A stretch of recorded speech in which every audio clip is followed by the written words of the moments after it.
यह कहानी राजस्थान के एक छोटे से गांव के बारे में है, जहां एक भूतिया ट्रक ड्राइवर की कहानियां प्रचलित थीं।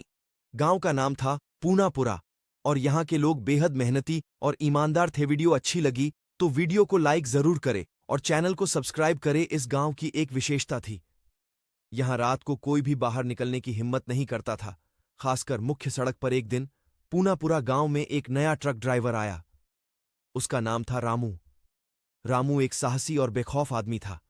उसने गांव वालों से भूतिया ट्रक ड्राइवर के बारे में सुना तो वह हंस पड़ा और बोला, भूत प्रेत की कहानियां सिर्फ डराने के लिए बनाई जाती हैं। मैं इन सब में विश्वास नहीं करता। गांव के बुजुर्ग ने रामू को समझाने की कोशिश की। यह कोई मजाक नहीं है बेटा। कई साल पहले इस गांव के पास एक भीषण दुर्घटना हुई थी। एक ट्रक ड्राइवर जिसका नाम था रघु, वह अपने ट्रक के साथ दुर्घटनाग्रस्त हो गया और उसकी मौके पर ही मौत हो गई। उसके बाद से ही उसके ट्रक को रात में यहां के लोग देखते हैं। कहते हैं कि वह आत्मा अब भी यहां भटकती है। रामू ने इन कहानियों पर ध्यान नहीं दिया और अपना काम करने लगा। उसने गांव वालों से वादा किया कि वह रात को भी ट्रक चलाएगा और उन्हें डरने की कोई जरूरत नहीं है। एक रात रामू ने अपनी हिम्मत दिखाई और ट्रक लेकर मुख्य सड़क पर निकल पड़ा। सड़क पर सन्नाटा था और चारों ओर घना अंधेरा। जैसे ही वह थोड़ी दूर गया, उसने महसूस किया कि उसके ट्रक के पीछे कोई दूसरा ट्रक भी चल रहा है। उसने रियर व्यू मिरर में देखा तो सच में एक पुराना ट्रक पीछे पीछे आ रहा था। ट्रक पर कोई नंबर प्लेट नहीं थी और उसकी लाइट्स भी बंद थीं। रामू ने सोचा कि यह कोई पुराना ट्रक होगा जो गांव की तरफ जा रहा है। उसने अपनी स्पीड बढ़ाई, लेकिन वह ट्रक भी उसी स्पीड में पीछे पीछे आने लगा। रामू को कुछ अजीब सा महसूस हुआ। उसने ट्रक की लाइट्स को एक बार फिर मिरर में देखा और देखा कि ट्रक के अंदर कोई ड्राइवर नहीं था। अब रामू के होश उड़ गए। रामू ने सोचा कि वह कुछ दूरी पर जाकर ट्रक रोक देगा और देखेगा कि असल में क्या हो रहा है। जैसे ही उसने ट्रक को रोका, पीछे वाला ट्रक भी रुक गया। रामू ने अपनी ट्रक की लाइट्स ऑफ की और नीचे उतरकर पीछे वाले ट्रक की तरफ बढ़ा। जैसे ही वह ट्रक के पास पहुंचा, ट्रक का दरवाजा अपने आप खुल गया और अंदर से ठंडी हवा का झोंका निकला। रामू ने देखा कि ट्रक के अंदर कुछ नहीं था, केवल एक पुरानी ड्राइवर की टोपी पड़ी थी। तभी अचानक ट्रक की हेडलाइट्स चालू हो गईं और एक भयानक आवाज आई, तुम्हें यहां क्या चाहिए? ये सड़क मेरी है। रामू ने हिम्मत जुटाई और पूछा, तुम कौन हो और यह सब क्यों कर रहे हो?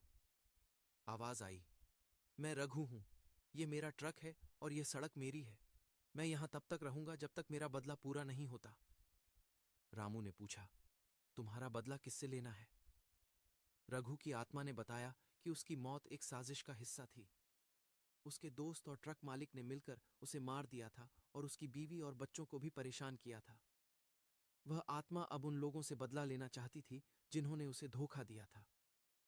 रामू ने आत्मा से कहा, मैं तुम्हारी मदद कर सकता हूं। मुझे बताओ कि वह लोग अब कहां हैं और मैं तुम्हारी मदद के लिए सब कुछ करूंगा।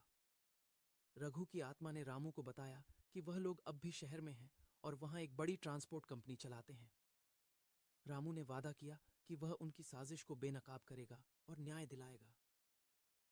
रामू ने अगले ही दिन शहर जाने की तैयारी की।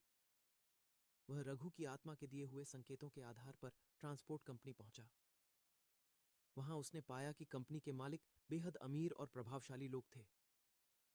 रामू ने वहां काम करने का नाटक किया और अंदर की जानकारी जुटाने लगा।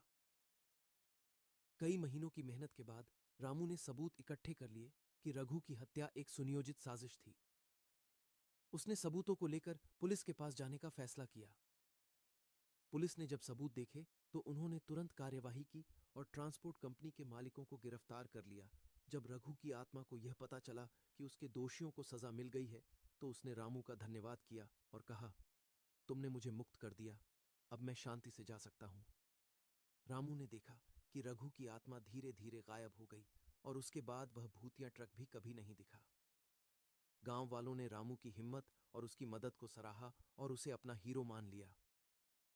रामू की इस बहादुरी ने पूनापुरा गांव में एक नई उम्मीद की किरण जगाई। अब लोग रात में भी बिना डर के बाहर निकल सकते थे और रामू की कहानी सभी के लिए प्रेरणा बन गई।